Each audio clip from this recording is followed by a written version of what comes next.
Top quality और consistent performance के लिए सिर्फ सिल्वर पंप नाम याद रखना।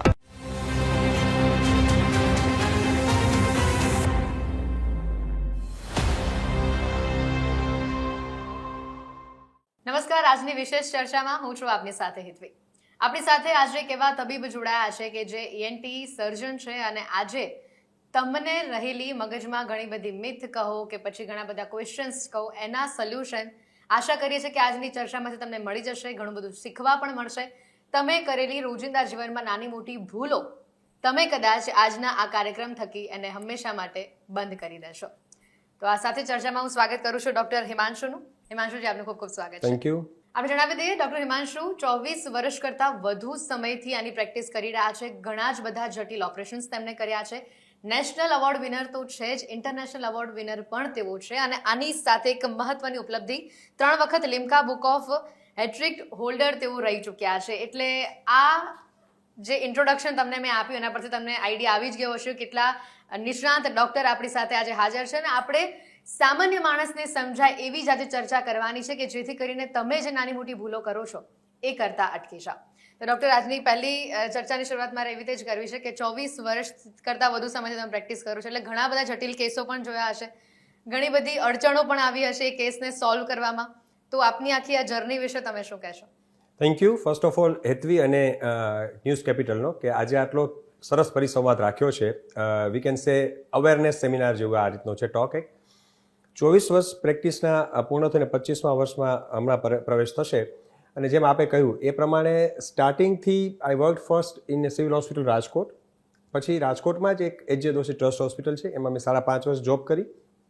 દેન છેલ્લા 18 વર્ષથી ફ્રોમ 1 જુલાઈ 2007થી અમારી ઠક્કર ENT અને ડેન્ટલ સર્જિકલ હોસ્પિટલની અમે સ્થાપના કરી હતી. અમારી પ્રાઇવેટ હોસ્પિટલ છે અને એમાં હું અને મારા વાઇફ જે ડેન્ટિસ્ટ છે કૃપા મેડમ, એ પ્રેક્ટિસ સાથે કરી રહ્યા છે. અને અનેક તમે જે વાત કરી એ પ્રમાણે ડ્યુરિંગ ધીસ પીરિયડ ઘણી અડચણો ફ્રોમ એસ્ટાબ્લિશમેન્ટ ટુ સેટલ ઘણી અડચણો આવેલી છે, પરંતુ એકદમ વ્યવસ્થિત રીતે દરેક પેશન્ટની સારવાર અમારે ત્યાં કરી આપવામાં આવે છે. અને અત્યારે hospital state of art hospital તરીકે ઓળખાય છે. બિલકુલ. મને જે જાણવા મળ્યું છે કે national award winner, international award winner, 3 વખત Limca book of hat trick holder તમે રહી ચૂક્યા છો. તો આ ઉપલબ્ધિ વિશે આપ કંઈ કહો. જી, ઇન્ડિયન મેડિકલ એસોસિએશન જે આખા દેશમાં તબીબોનું પ્રતિનિધિત્વ કરે છે સંસ્થા, એના દ્વારા અમને લોકોને IMA doctor CS Thakar national award 2013માં, 2014માં Indian medical association med achievers of award merit એ 2014માં એનાયત થયેલો હતો. અને તાજેતરમાં હમણાં જ 2025માં Indian medical association doctor AKN Sinha national award for outstanding and distinguish services માટે અમને મળેલો છે. મને જ્યારે ખબર પડી કે ઇન્ટરનેશનલ એવોર્ડ વિનર આવી રહ્યા છે, થોડુંક સ્ટડી કર્યું અને એમાં મને એવું જાણવા મળ્યું કે તમે 6 મહિનાના નાના બાળકથી લઈને 80 વર્ષના વડીલોની પણ તમે સારવાર કરી છે. વડીલોનું તો ચાલો એકવાર સમજાય, પણ નાનું બચ્ચું, એનું નાક ને એના કાન, એના ગળું તો કેટલું નાનું હોય, તો એની સર્જરી તો બહુ જ જટિલ થઈ જતી હોય. તો એ ક્યારેક તમારી પાસે એવું નાનું બાળક આવે, તમારી માટે એટલા ચેલેન્જીસ પણ સામે આવતા હશે કે અમુક દવા તમે એને ના આપી શકો, અમુક રીતની સર્જરી તમે ના કરી શકો. તો એવા કોઈ પ્રસંગ જે તમને યાદ હોય એને આપ શેર કરવા માંગતા હો? બહુ સારો પ્રશ્ન છે કે નાના બાળકોની કાનના ગળાની રચના એકદમ જટિલ હોય, એમાં પણ જ્યારે બાળક કંઈ ગળી ગયું હોય ત્યારે શ્વાસનળી કે અન્નનળીમાં ફસાઈ જાય અને એ ક્યારેક જીવલેણ નીવડે. પરંતુ છેલ્લા 24 વર્ષ દરમિયાન અમે આટલા ઓપરેશનો કરેલા છે જેની અંદર 0 મોર્ટાલિટી રેટ, એટલે એક પણ ડેથ રેટ નથી. અને એ બધા ઓપરેશનો એન્ડોસ્કોપિકલી કરી આપવામાં આવ્યા છે, જેમાં હું થોડા આપને કહીશ કે જેની અંદર ખૂબ જ રેર કિસ્સો, અને આપ કદાચ મેડિકલ ક્ષેત્રનો એક અચંબિત થઈ જાય એવો કિસ્સો હતો કે બાળક 3 વર્ષીય મટાણા ગામ છે સૂત્રાપાડા ડિસ્ટ્રિક્ટનું, એમનું પ્લાસ્ટિકની સિસોટી રમતા રમતા ગળી ગયો હતો જ્યારે 3 વર્ષનો હતો. જ્યારે 7 વર્ષ સુધીનો પીરિયડ ગયો અને 10 વર્ષનો થયો ત્યાં સુધી શરદી, ઉધરસ, કફની દવા, અસ્થમા, ન્યુમોનિયાની દવાઓ ચાલુ હતી. અનેક તપાસ કરાવી હતી ગામડામાં એ લોકોએ. અને પછી એના મામા રાજકોટમાં હતા અને એને જ્યારે મારી પાસે લઈને આવ્યા દર્દીને, ત્યારે CT સ્કેન અમે કરાવ્યો અને દૂરબીનથી તપાસ કરતાં એવું માલુમ પડ્યું કે એની શ્વાસનળીમાં જમણી બાજુ 7 વર્ષથી પ્લાસ્ટિકની વિસલ ફસાયેલી હતી. It's a very big period. અને આખી શ્વાસનળીમાં અંદર ચોંટી ગયેલી હતી. અને એ જે કેસ છે એ ઇન્ડિયા બુક ઓફ રેકોર્ડમાં પણ એસ્ટાબ્લિશ છે આ કેસ. આની સાથે જ એક ક્વેશ્ચન એ પણ છે મારો કે એવું ક્યારે બન્યું કે આવી કોઈ સર્જરીમાં તમારું ઓપરેશન કે તમારી કોઈક વસ્તુ કોઈક રીતે સર્જરી ફેલ રહી હોય, કારણ કે 25 વર્ષનો પીરિયડ અને એમાં પણ તમે જે આંકડા ગણાવ્યા છે બહુ જ ઘણી બધી સર્જરી કરી છે, તો ક્યારેક એવું રહ્યું કે કંઈક ફેલ રહ્યું હોય અને એનો ગર્જ રહી ગયો હોય?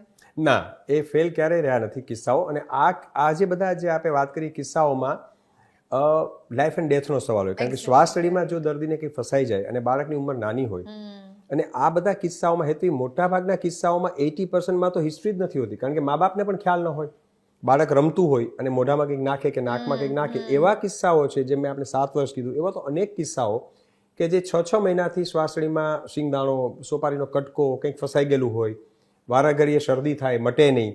આ તબક્કે ખાસ દર્શક મિત્રોને મારી એક અપીલ છે કે નાના બાળકોમાં, જ્યારે આ પ્રશ્ન સાથે સંલગ્ન છે એટલે હું વાત કરું છું, કે દુર્ગંધ મારતું પ્રવાહી જ્યારે નાકમાંથી આવતું હોય એક સાઈડમાંથી, વારંવાર શરદી થવી જે કોમન છે બાળકોમાં, પરંતુ દવાઓ લેવા છતાં પણ મટવી નહીં શરદી.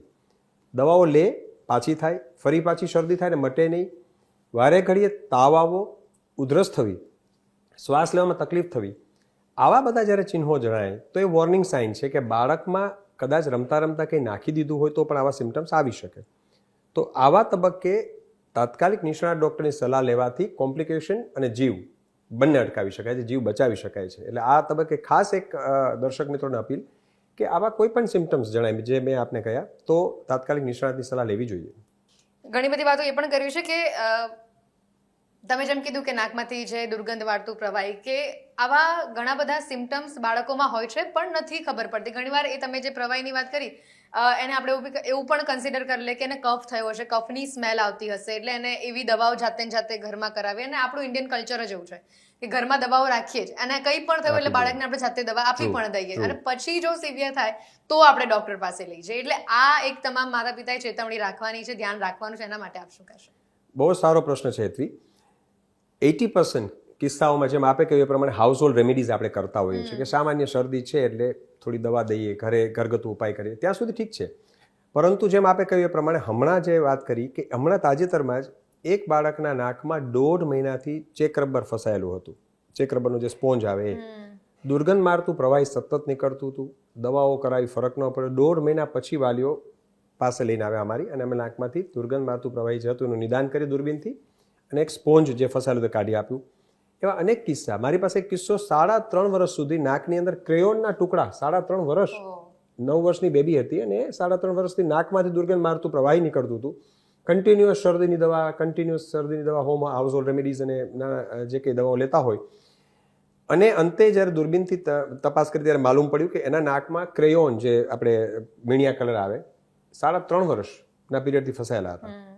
એટલે અવેરનેસ ખાસ એ જરૂરી છે કે હાઉસહોલ્ડ રેમેડી અમુક લેવલે ઠીક છે કે 2-5-10 દિવસ માટે આપણે ક્યારેક કોઈ સામાન્ય શરદી ઉધરસ માટે ઉકાળો છે કે ગાઢો છે કે એવું કંઈ દેતા હોય બાળકોને, પરંતુ જ્યારે મેં કીધું એ પ્રમાણે વોર્નિંગ સિમ્ટમ્સ જણાય ત્યારે કોઈ પણ જાતની હાઉસહોલ્ડ રેમેડી કે આપણે જે સેલ્ફ મેડિકેશન જે કહીએ ઓવર ધ કાઉન્ટર, કે તાવ આવે છે એટલે આપણે મેડિકલ સ્ટોરમાં જઈને દવા લઈ લઈએ અને એનો ડોઝ આપણને ખ્યાલ નથી કે બાળકને કેટલો આપવો, ક્યારેક દવાની સાઈડ ઇફેક્ટ કેવી થશે બાળકને આપણને ખ્યાલ નથી. ઇન્ક્લુડિંગ એડલ્ટ્સ, કે કોઈ વ્યક્તિ છે, આજે એક વ્યક્તિને કોઈ એક મેડિસિનનું રિએક્શન આવતું હોય, જેવું જરૂરી નથી કે બીજાને પણ આવે, પરંતુ એ રિએક્શન કે તાસીર એ ડૉક્ટર જ્યારે દવા આપે ત્યારે એ પૂછે કે તમને કોઈ દવાનું રિએક્શન છે તો એ દવા ન લખે, અથવા જ્યારે દર્દીને રિએક્શન આવે તો ઇમિડિયેટલી એની ટ્રીટમેન્ટ થાય. પરંતુ મેડિકલ સ્ટોરને ન ખ્યાલ હોય કે આ વસ્તુથી રિએક્શન આવશે. એટલે self medication should be prevented. એ પણ મારી દર્શક મિત્રોને ખાસ અપીલ છે કે over the counter medication should be prevented, કારણ કે એ ઘણીવાર એટલે હદ સુધી કોમ્પ્લિકેશન કરે છે. પેશન્ટ જ્યારે કાનમાં દુખે એટલે મેડિકલ સ્ટોરમાં જઈને કાનના ટીપા લે. હું આ જ પૂછવાની હતી કે પબ્લિક અવેરનેસમાં આ પણ બહુ જ જરૂરી છે કે કાન નાકના ટીપા તો ઘરમાં હોય જ. પહેલા વખતે લગાવે તો સારું થઈ ગયું, આ વખતે પણ લગાવી દો, મમ્મીએ લગાવ્યા તો દીકરીને પણ આપી દો, પપ્પાને પણ આપી દો. આ બહુ જ કોમન છે અત્યારે. જી, એ જ હું કહું છું કે જે કોઈ કાનની અંદર સપોઝ વેક્સ છે, કાનનો મેલ, તો એના ટીપા અલગ હોય. કાનમાં જો ફંગસ હોય તો એના ટીપા અલગ હોય. કાનની અંદર ઇન્ફેક્શન ખાલી છે તો એના ટીપા અલગ હોય. એટલે એ તો જે નિષ્ણાત તબીબ જોશે કાનની અંદર ઓટોસ્કોપથી ત્યારે એને ખ્યાલ પડશે ને એ પ્રમાણે આપને દવા લખશે અથવા ટીપા લખશે.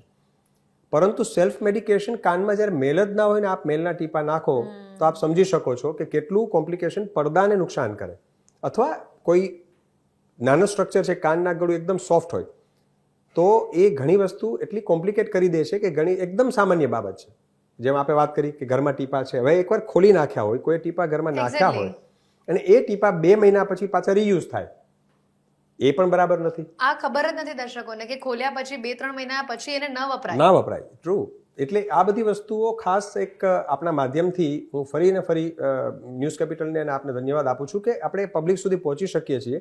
સ્કૂટરની ચાવી, બાઇકની ચાવી અથવા આપણી પાસે જે કંઈ પિન ખજવાળ આવે એટલે જે કંઈ વસ્તુ પડી હશે લોકો કાનમાં ખજવાડશે. બહુ સામાન્ય વસ્તુ છે, અનેક લોકો કરતા હોય છે.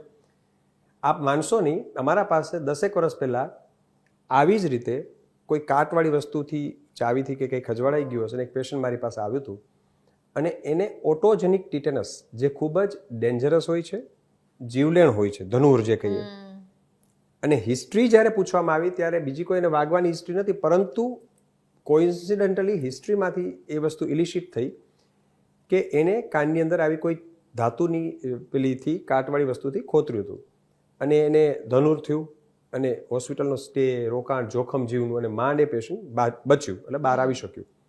But that is four warning. આ કોઈ પણ સાથે થઈ શકે. આજે ઇયરબડ્સ છે, આપ જુઓ તો ઇયરબડ્સ બહુ કોમનલી યુઝ થતું હોય, પણ તમે કોઈ ENT સર્જનને પૂછો તો એમ કહેશે કે ઇયરબડ્સ વપરાય નહીં, કારણ કે કાનનો જે મેલ છે એ આપ ઇયરબડથી સાફ કરવા જશો તો પુશ થશે, અંદર જશે, એ બહાર નહીં નીકળે. એટલે ઇયરબડથી પણ સાફ કરવું હિતાવહ નથી.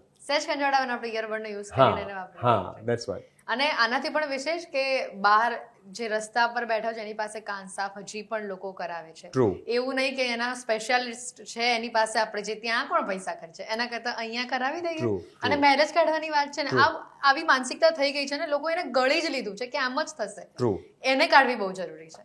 એ બહુ સારો પ્રશ્ન છે કે જે ક્વેક જે કહેવાય કે જે લોકો બહાર બેસીને કાન સાફ કરતા હોય, એ જે સળીઓ વાપરતા હોય, એક પેશન્ટ, એક વ્યક્તિમાંથી બીજામાં વપરાય, એ જ્યારે ક્યારેક ખોતરાઈ ગયું અને બ્લડ નીકળ્યું હોય તો એ જ ઇન્ફેક્ટેડ વસ્તુ બીજાના કાનમાં યુઝ થાય, એટલે એ ઓટોક્લેવ તો હોવાનું નથી, તો એ ઇન્ફેક્શન ટ્રાન્સમિટેડ કરશે. બીજું, જે બધા ઇન્ફેક્શન કાનના અને બીજા બધા ઇન્ફેક્શન થાય છે આ રીયુઝ વસ્તુઓથી થાય. અને ત્રીજું, એને તો ખ્યાલ નથી કે કાનનો પડદો ક્યાં છે, એટલે એ જો જે રીતે સાફ કરશે. અમારી પાસે એવા પણ પેશન્ટ આવે છે કે બહાર સ્ટ્રીટ ઉપર ક્લીન કરાવ્યું હોય અને ક્યારેક કાનના પડદા સુધી ઈજા થઈ હોય, અને જ્યારે હિસ્ટ્રી થાય ત્યારે પૂછે તો મેલ તો જેમ જ હોય પણ એ અંદર ઈજા તો થઈ જ હોય. એટલે આ વસ્તુ પણ ખાસ અવેરનેસ જરૂરી છે. અને સાથે જે 4-6 મહિનાની વાત કરી કે 4-6 મહિના પછી આપણે સાફ સફાઈ માટે, કાનની સફાઈ માટે ડૉક્ટર પાસે જઈએ, પણ જે લોકોને રૂટીનમાં સપોઝ કે માની લે કે દર 15-20 દિવસે ઘરે કરવું છે, તો કોઈક તમે એવું સજેશન આપી શકો કે આ રીતે તમે ઘરે કાન સાફ કરવો છે તમને, તો આ રીતે કરી શકો એવું કંઈક? આઈડિયલી તો જે મેં વાત કરી એ પ્રમાણે વેક્સ શું છે કે વેક્સ દરેકના કાનમાં બનતો હોય, કોઈને હાર્ડ વેક્સ હોય, કોઈને સોફ્ટ વેક્સ હોય. દેટ્સ એ નેચરલ, કુદરતી પ્રોસેસ છે કે કાનમાં મેલ બને. અને આપણે જ્યારે બોલીએ, વાત કરીએ ત્યારે સેલ્ફ ક્લિનિંગ મિકેનિઝમ કુદરતે આપેલું છે, એટલે નાની જે ફોતરી હોય તો ખરી જાય. એટલે એ વસ્તુમાં અંદર કોઈ વસ્તુ નાખીને ક્લીન કરવાની જરૂર ના પડે. પણ સાથે સાથે કોઈની ટેન્ડન્સી એવી છે કે ડ્રાય સ્કિન છે, કોઈને સિબોરિક ડર્મેટાઇટિસ છે, ખરજવું છે, કે કોઈ એવી સ્કિનની કોઈ તકલીફ છે કે જેને ડ્રાયનેસ બહુ રહેતી હોય, તો એ લોકોને ત્યાં ખજવાળ આવશે એટલે લોકો ક્લીન કરવા જશે. પરંતુ આવું જ્યારે કંઈ લાગે તો સિમ્પલ વેસેલિન ડ્રાયનેસ પ્રિવેન્ટ કરવા માટે આપ કાનમાં અહીંયા બહારની બાજુ કાનના કાણાની આસપાસ લગાડી શકો છો. અને નાઈને ક્લીન કરવું હોય તો સોફ્ટ ટોવેલથી, એકદમ જે સોફ્ટ ટોવેલ હોય એનાથી તમે ધીરેથી ત્યાં ક્લીન કરી શકો. પણ એકદમ અંદર સુધી ક્લીન કરવાનો પ્રયત્ન ન કરવો, કારણ કે એ બર્ડથી કેમ કરવા જવાથી ડિસ્ટન્સ ખ્યાલ નહીં હોય કે આ કાણાથી કાનના પડદા સુધીનું ડિસ્ટન્સ કેટલું છે, અને ક્યારેક શું થાય એ અંદર વધારે જશે તો ટ્રોમા પણ કરશે અને ક્યારેક કાનના પડદાને ઈજા પણ કરશે.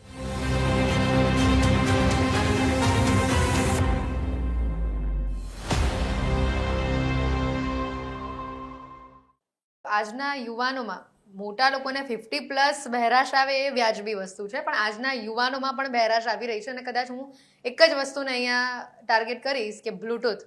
24 કલાક એક કાનમાં નહીં તો 2 કાનમાં બ્લૂટૂથ ભરાવીને જ ફરવાની આદત છે. તો આ એક રીઝન હોય. અને જે અવાજ તમે અહીંયા સાંભળી રહ્યા છો, મને અહીંયા સુધી અવાજ આવી રહ્યો છે, એ અવાજ સાથે લોકોને સાંભળવાની આદત છે. તો શું આ રીઝન છે બહેરાશનું કે પછી અન્ય પણ કોઈ રીઝન્સ છે? બહુ જ સારો પ્રશ્ન છે. અત્યારનું જે આપણે વાત કરીએ કે મોસ્ટ પ્રિવિલેજ જે પ્રિવેન્ટેબલ કોઝ ઓફ ડેફનેસ જે આપ કહી શકો કે આપ કદાચ મોટો સાઉન્ડ ન સાંભળો, ડીજે ન સાંભળો, ઊંચા અવાજે કહું છું, ડીજેમાં ન સાંભળવાની વાત નથી, પણ ઊંચા અવાજે. એક આપણા મોબાઈલમાં પણ એવી વોર્નિંગ સાઇન આવે છે કે એક લેવલથી વધારે જ્યારે જશે ત્યારે મોબાઈલમાં કહેશે કે this is ઇન્જરિયસ to your hearing. ઓસ્ટ્રેલિયામાં તો હિયરિંગ અવેરનેસ વીક સેલિબ્રેટ થાય છે. જે પોડકાસ્ટ અમે લોકો SBS રેડિયોના માધ્યમથી ઓસ્ટ્રેલિયામાં પણ આ વસ્તુનો કરેલો છે. SBS રેડિયો ગુજરાતી ત્યાં છે ઓસ્ટ્રેલિયામાં, અને એ પોડકાસ્ટ અમે લોકોએ હિયરિંગ અવેરનેસ વીક નિમિત્તે આ બાબતે કરેલો હતો કે how to prevent precious hearing. બીજું કે જેમ આપણે વાત કરીએ એ પ્રમાણે મોબાઈલનો જે અતિરેક ઉપયોગ છે, કન્ટિન્યુઅસ આખી રાત મોબાઈલમાં એરપોર્ટ્સ કે એવું રાખીને સૂઈ જાય યુથ, અને લાંબો સમય સુધી કન્ટિન્યુઅસ એ કાનમાં અવાજ જાય, એ 100% નુકસાન કરે. અને ભલે એવું લાગે કે હું ધીમો અવાજ રાખું છું ફોનમાં, પણ એ તો તમારા કાનના પડદાની નજીક છે, એટલે તમારા કાન માટે તો અવાજ મોટો જ છે. મોટો જ છે, અને આજુબાજુનું એન્વાયરમેન્ટ શાંત હોય એટલે અવાજ વધારે ઇન્ટેન્સિટીથી જશે. ક્લોઝ એન્વાયરમેન્ટની અંદર high intensity noise may lead to big deafness. 3 March world hearing day તરીકે ઉજવાય આપણા દેશમાં પણ. તો એ 3 માર્ચ જે છે વર્લ્ડ હિયરિંગ ડે, એ પણ અવેરનેસ ક્રિએશન માટેનો જ છે કે લોકો જે ટ્રાફિકની સમસ્યાથી જે બેરાશ આવે છે, એ જે લોકોને સેન્સરી ન્યુરલ ડેફનેસ કહેવાય, યંગ એજના જે છોકરાઓ છે, યુથ છે, એ લોકોને બેરાશ વધતી જાય છે, તો આ પ્રિવેન્ટ થઈ શકે એવી છે. અને WHOના આંકડા પ્રમાણે મિલિયન્સ ઓફ ધી પીપલ, જો આ ધ્યાન નહીં રાખીએ તો 2030 સુધીમાં millions of the people in all over world as well as in India may lead to deafness. એ લોકોના કાનની અંદર ડેફનેસ આવશે, બહુ નાની ઉંમર આવે છે. બિલકુલ. હવે વાત પોલ્યુશન પર આવે. જ્યાં ત્યાં કન્સ્ટ્રક્શન સાઇટ્સ જોવા મળે છે, વ્હીકલ્સ વધી ગયા છે, એટલે પોલ્યુશનનું પ્રમાણ પણ જબરજસ્ત રીતે વધી રહ્યું છે, અને એના કારણે ફેફસાના રોગો, નાકના રોગો થઈ રહ્યા છે, સાઇનસ લોકોને વધારે થઈ રહ્યું છે. દર બીજા ત્રીજા વ્યક્તિને પૂછો કે હા મને સાઇનસ છે, હું એની દવા લઉં છું. આ બહુ જ કોમન થઈ ગયું છે, એટલે જાણે સાઇનસ બીમારી કોઈ બીમારી નથી, એમ હાથે ચાલતા છીંક આવી ગઈ એના જેવું છે, એવું લોકોનું બિહેવિયર એના પ્રત્યે છે. તો અને એને અવગણી રહ્યા છે પાછું સામે કે સાઇનસ છે તો નાની મોટી વસ્તુ થઈ જશે, ઠીક. તો આ ખરેખર અવગણવા જેવી વાત છે? બહુ જ સારો પ્રશ્ન છે હેતવી, અને અગેઇન આઈ કોંગ્રેચ્યુલેટ યુ કે આપે સારું એવું હોમવર્ક કર્યું છે, અને જે ખરેખર પબ્લિક અવેરનેસ માટે જરૂરી છે આ બધા ક્વેશ્ચન. કારણ કે સાઇનસ વસ્તુ કેવી છે, આપણે એવું કહીએ કે સાઇનસ છે, પણ સાઇનસ એટલે શું? સાઇનસ તો દરેક સ્ટ્રક્ચર છે આપણા ગાલ ઉપર, કપાળ ઉપર, આંખની આસપાસ અને આંખની પાછળના ભાગમાં. એમ મેક્ઝિલરી સાઇનસ છે, ફ્રન્ટલ છે, ઇથમોઇડ છે, મેડિકલ ટર્મિનોલોજીમાં આ બધા સાઇનસના નામ છે. સાઇનસ ઇઝ હોલો સ્પેસ જે ફેસ ઉપર હોય.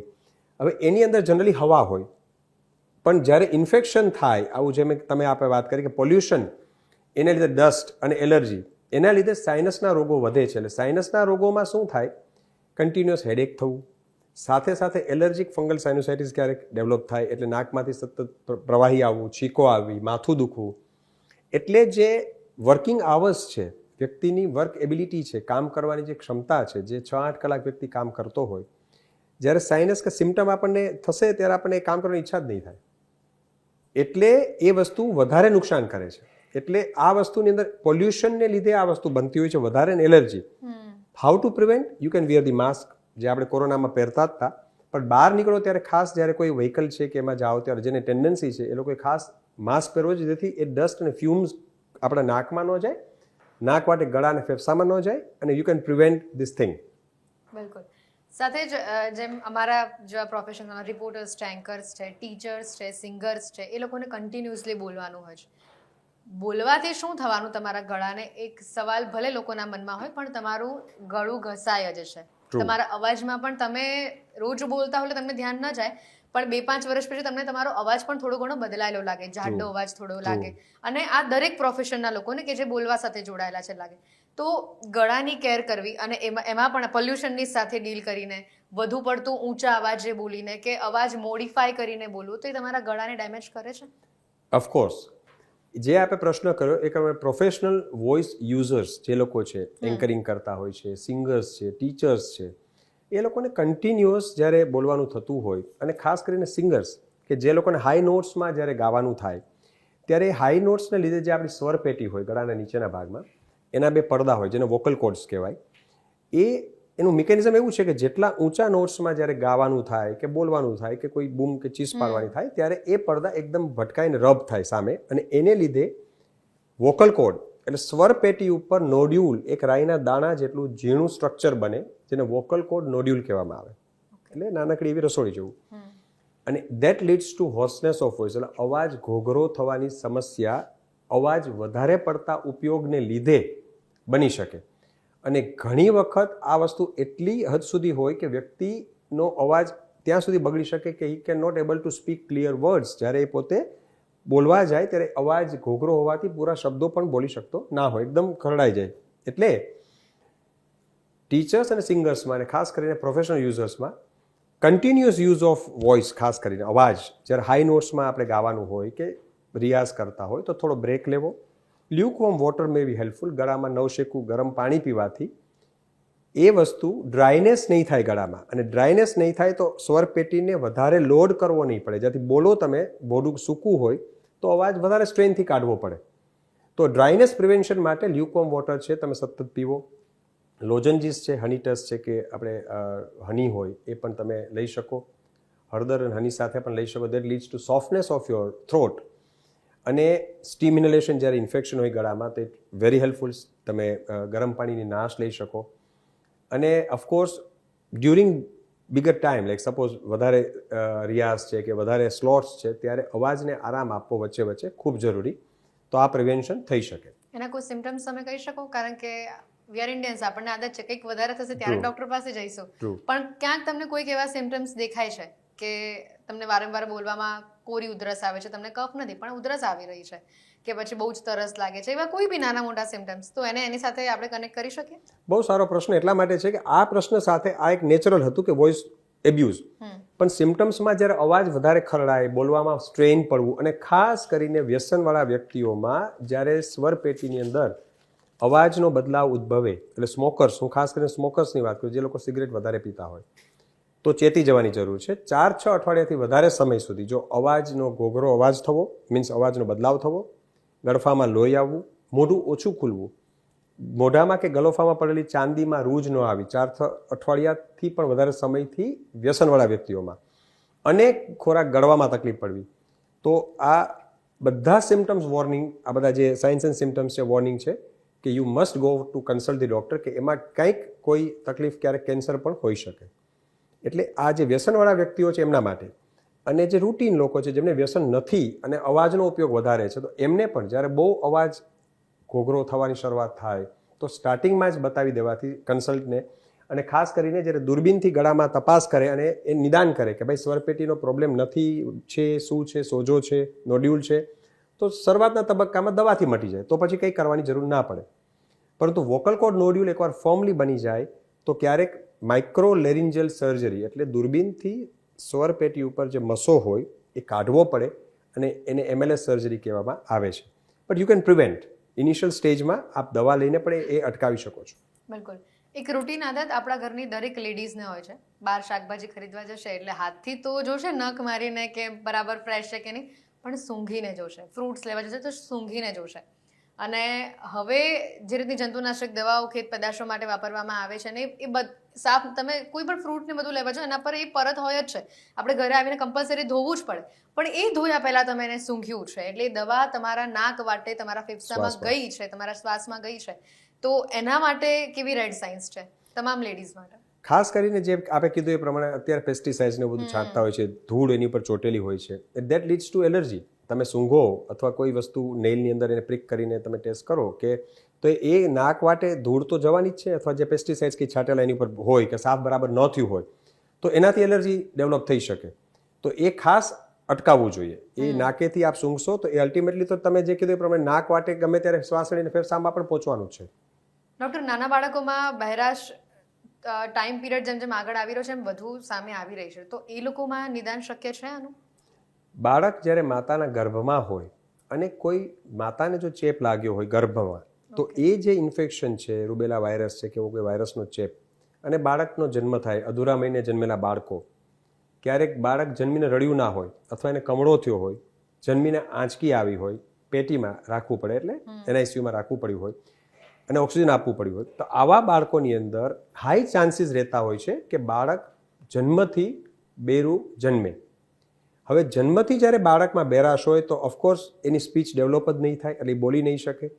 હવે એ આખી લાઈફ સુધી જ્યારે બાળક બેરું મૂંગું રહે, આ સમસ્યા અટકાવી શકાય? હા, અટકાવી શકાય. જેમ આપણે પોલિયોના રસી કેમ તરત ટીપા પીવડાવીએ છીએ, BCG વેક્સિન દઈએ છીએ, વેક્સિન્સ, તો આવા જ્યારે સોનોગ્રાફિકલી કે કોઈ પણ લેવલે જ્યારે આવા સિમ્ટમ્સ જાણવા મળે બાળકને કે જન્મીને રડ્યું ના હોય આ બધા વોર્નિંગ સાઇન છે. તો એની એક ટેસ્ટ થાય છે જેને બેરા ટેસ્ટ કહેવાય છે, BERA, અને એક ઓટો એકોસ્ટિક એમિશન. આ બે ટેસ્ટ એવી છે કે એઝ અર્લી એઝ તમે બાળક જ્યારે જન્મ પછી નવજાત શિશુમાં પણ બહેરાશ તમે પકડી શકો છો, અને એ બહેરાશ જો પકડાઈ જાય કે આ કારણથી છે તો એની ટ્રીટમેન્ટ પણ શક્ય છે. કોક્લિયર ઇમ્પ્લાન્ટ નામની એક સર્જરી થાય છે કે જે બાળક જન્મથી બેરું મૂંગું હોય એના માટે આશીર્વાદરૂપ છે, અને લાઈફ લોંગ એ વ્યક્તિ નોર્મલ વ્યક્તિની જેમ જીવી શકે છે. એટલે આ ટેસ્ટ બહુ જરૂરી છે પકડવા માટે કે આ બાળકને બહેરાશ છે કે કેમ. બિલકુલ. ના સાથે ડોક્ટર તમે echoes of compassion a doctor's journey, આ તમે એક બુક લખી છે, એના વિશે આપ શું કહેશો?